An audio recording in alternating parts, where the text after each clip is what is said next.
Hari ini ialah hari yang ke-14 yang kami buat French beard dengan desain yang berlainan. Mari kita lihat bagaimanakah dengan teknik FUE hasilnya sekarang. Mari kita melihat bagaimanakah hasilnya pada hari ke-14 ini.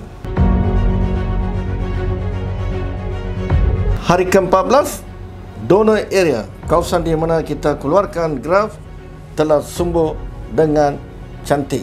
Inilah French beard, inilah desain yang pasien ingin daripada jawline. Kita berhenti separuh daripada jawline di sini. Kita dapat melihat hari ini ke-14, semua microscope sudah keluar dan kita boleh melihat rambut yang kita tanam, yang helai rambut itu masih lagi kekal di dalam desain.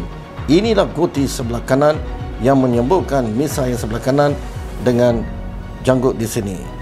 Dan ini sebelah kiri, misai kita melebatkan sikit. Kita telah melebatkan lebih di kawasan tengah ini yang menyambung misai kanan dengan kiri. Inilah dipanggil Phytron. Bila turun di sini, inilah kawasan yang tiga segi di sini dan kita sambung huruf macam Y.